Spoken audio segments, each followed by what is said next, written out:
number of constituents have expressed the concern that we're going to end up with two systems that are not fully interoperable. And to the extent that employers and financial institutions and other participants would be plugged into different systems, if they are not fully interoperable, there's a real concern that that is going to, at a minimum, diminish the ability to innovate in these systems going forward. So I guess I'm wondering if you could just briefly, because I do have several other topics, just address the question of whether it is a priority of the Fed to ensure that the FedNow system will be fully interoperable with the clearinghouse system. I think full interoperability is the goal. It will be challenging to reach it, but it's high on our priorities to assure interoperability. It's something we're very focused on in the design stage. Okay, and as I'm sure you're aware, the clearinghouse system is committed to having flat fees and not providing discounts for volume and the size of transactions, provided that the FedNow system does not provide those kinds of discounts. Can the Fed commit that it will have uniform pricing on this platform? We haven't made that commitment, and it's not clear that that's what that the banks who really wanted us to do this are looking for.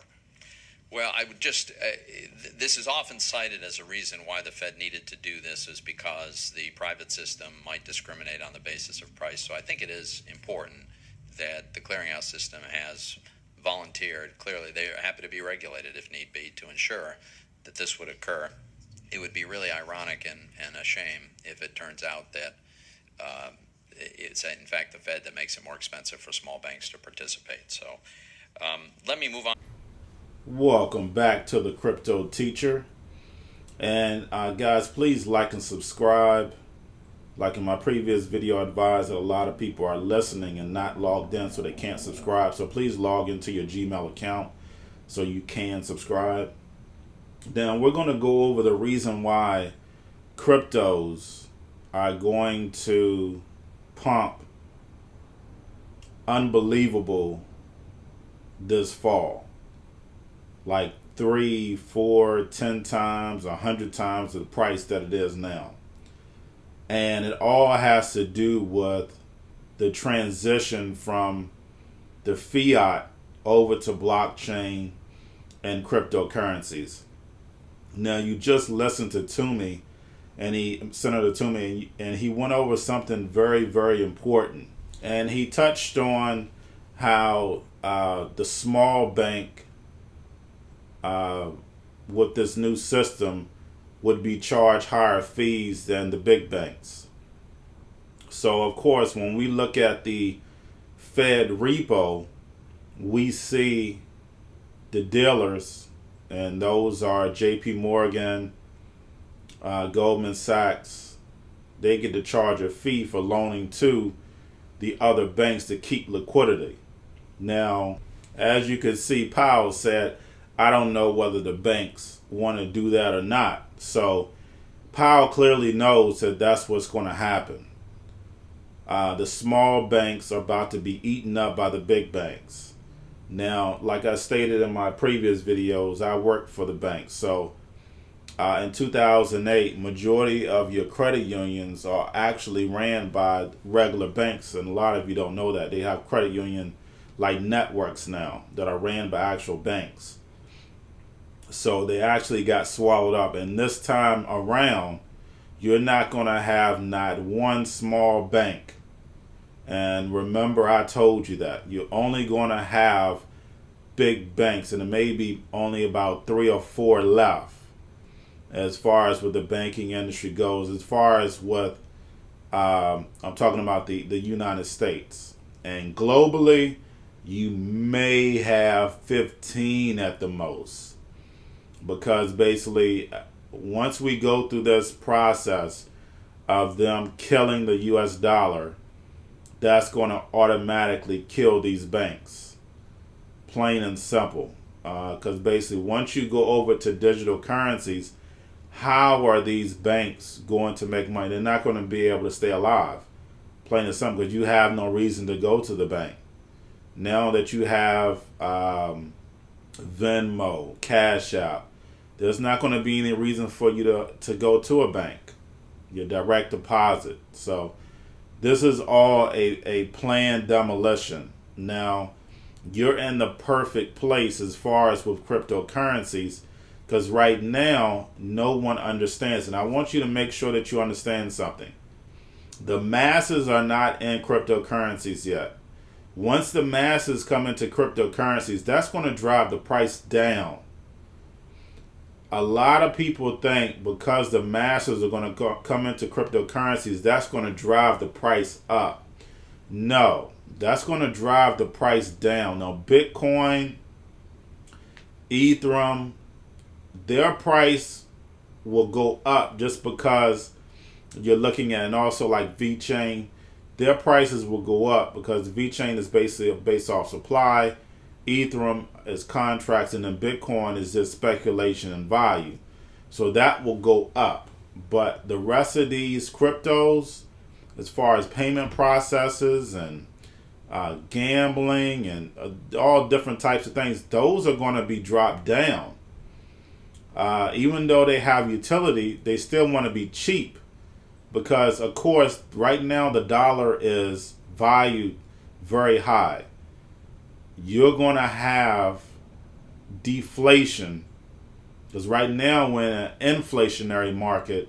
You're going to have deflation. And I'm talking about going back to penny candy. Because they have to do that. Because they have to do a reset. And that's the reason why these cryptos are so important, because they actually really don't exist. It's just some digits. So you can throw somebody 1,000 cryptos a month and make that their paycheck and just give it to them. You actually will be able to do that. But we're going to listen to the next video, and I'll be right back. Greatest threat to the financial system. You talk to many of us in private about cyber issues, and you said it yesterday over on the House side. I don't think it's breaking through. Can you summarize for us why you're awake at night worried about cyber attacks on our financial system? Sure. So they kind of pay us to be awake at night worrying about things. And I would say that if you look at what happened in the financial crisis, we had a game plan there. We implemented it over the course of 10 years. I won't say that it's perfect or anything like that, but we have a plan that is meant to address those kinds of things. What's new in the threat environment is the ongoing level of cyber threat and the increasing sophistication of it. And so that's what we spend a ton of time worrying about that. And the Treasury Department has really been taking the lead on that. And I think we have, so we're very focused on it. We're focused on making sure that the financial institutions that we supervise are doing the best that they can to stay at the state of the art. Good cyber hygiene. It turns out that a lot of these things are just people failing to implement, updating their software and things like that. That's where a lot of breaches happen. So, I mean, it's an intense focus by supervisors and by financial institutions, also by non-regulated, non-financial institutions, companies that are in, all kinds of businesses are having this now.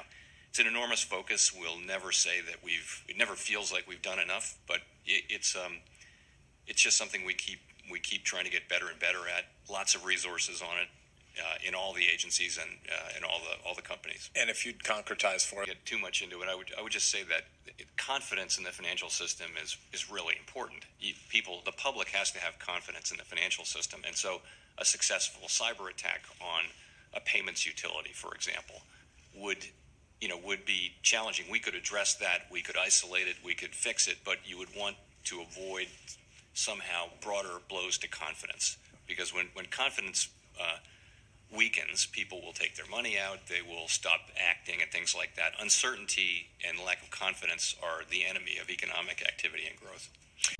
All right, guys, and I'm back here, and basically you just finished listening to Ben Sacy. Now, that was a comment as far as with the cyber attacks. Now, remember I did a video on the scenarios that are being laid out.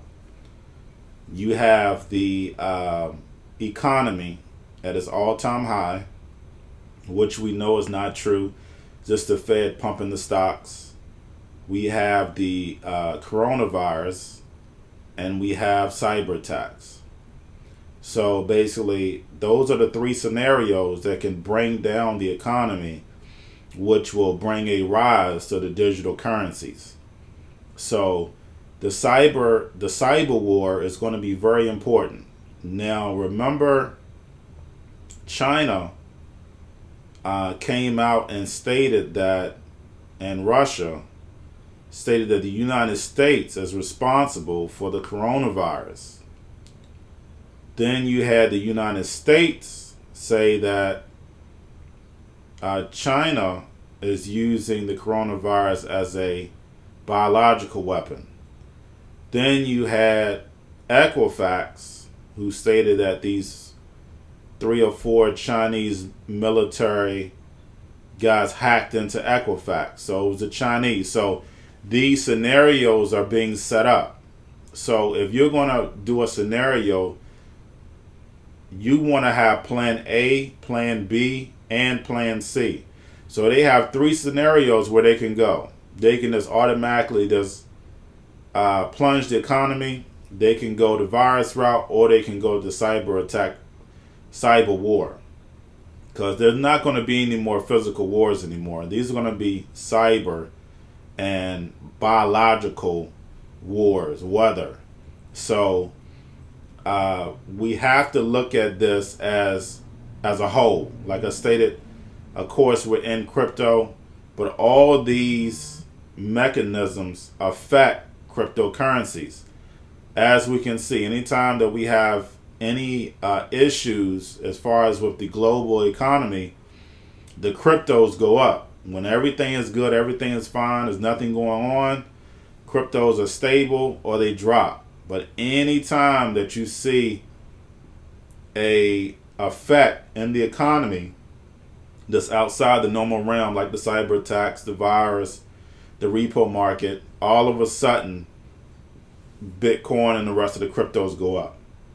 So I just want to make sure that we understand that volatility is going to make Bitcoin get to that 50, 100,000, and which it will.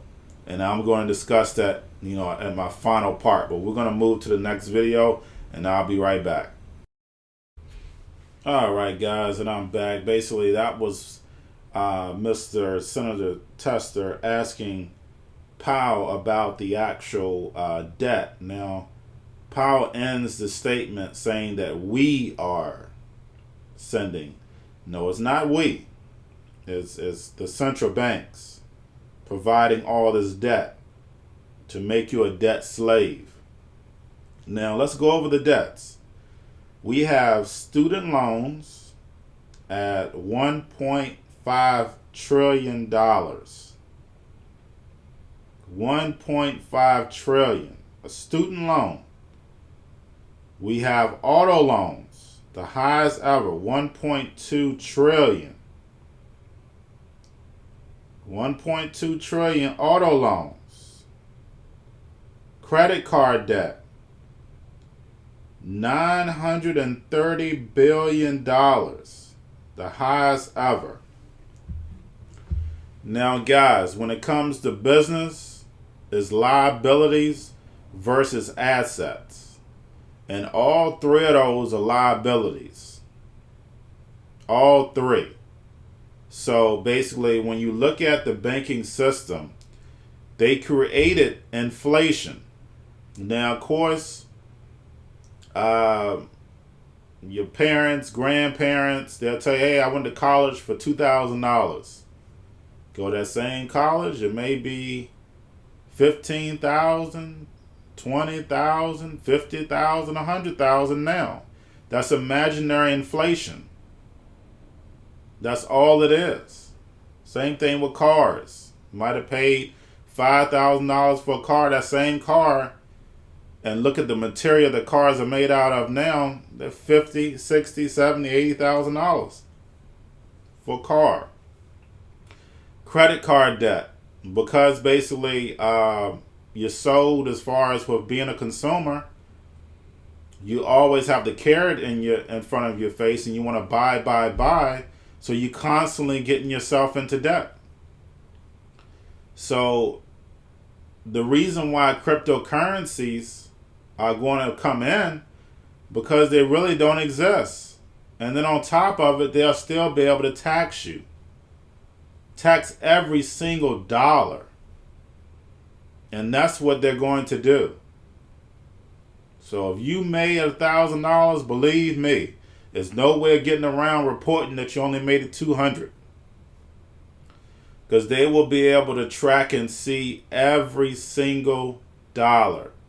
They're not going to pay you any privacy coin, and most likely they're going to make laws as far as the privacy coins, Monero and Dash, all those privacy coins out there, they're going to make some type of law about it. So you better believe that. But they're going to be able to use it. Believe me. They're not going to let us see their payments. I'll tell you that right now.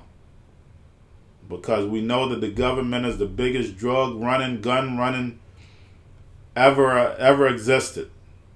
So we have to make sure that we're in it to win it. Now, is anything wrong with this? I have nothing against the Fed. I have nothing against the government. But what I'm saying is that basically you must open your eyes, so therefore you make sure that your family and friends are taken care of. Because the fact is that basically if you don't, you're going to get the backlash. Get yourself out of debt.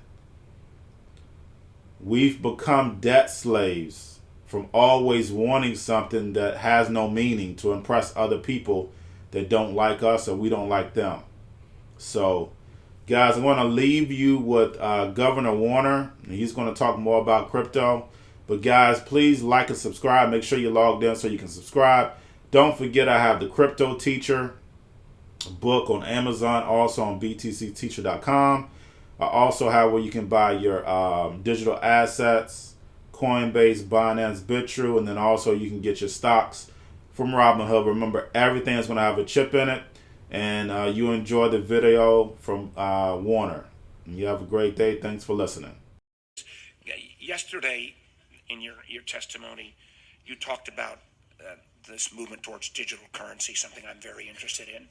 And you indicated, it's possible that there might be a United States-backed digital currency. We have the possibility of doing that. The question I question is, would that be desirable? How do we, I get the component parts around a digital currency might provide convenience and potentially even lower friction cost in terms of credit to consumers. But how do we weigh in privacy and cyber concerns? How would that deal with our retail banking system? And do you think the Fed has the capacity to do this without congressional approval? Fill out a little bit more, and then I've got one last question about China's role in this space. But talk to me first about the domestic implications. Sure. So you listed the potential costs and benefits. The benefits would include, perhaps greater financial inclusion, lower costs, more convenience, and all those things. The risks or costs would include cyber risk and fraud risk and privacy risk and things like that. So I think there's a lot to weigh and a lot to work on there. Every major central bank in the world right now is doing a deep dive on digital currencies, and we think it's our responsibility to be at the very forefront of knowledge and thinking about a central bank digital currency. Would you take a positive action on that without congressional input? Do you feel like you have that authority? So it would depend a lot on the design choices. It's a good question. One that we're working on. I'd say we're working very broadly, including working with other central banks around the world on this. And there's just a lot of thinking and experimentation and understanding that we're gaining.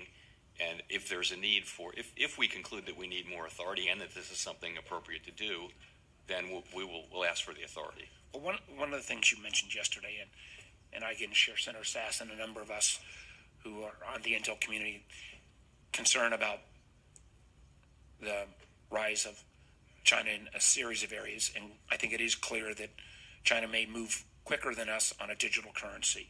You said you've got some visibility into what China might be doing on digital currency. I'd love you to spell that a little bit.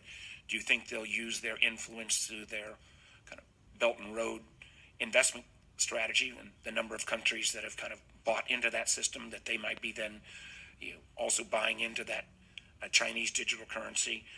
What would that do in terms of cross-border? What would that do in terms of dollar supremacy? Any further guidance you might have on your insight into China's actions in this space would be helpful. I would just say we have to assume that what would that mean? We have to ask the question: what would it mean if China had a digital currency that had fairly wide adoption, including 2 other countries? We've got to ask that. I think we've also got to ask what if a private sector entity, a large company with a large network of users, has a digital currency. So we're looking. That's already popped out, and I think we had pretty bipartisan concerns on that one. So that's why we're doing all this work. We understand I would say Libra was something of lit a bit of a fire. This is something we've been focused on digital currencies for a couple decades, but it's really lit a fire around the world right now. So we are doing a great deal of work. My time's up. I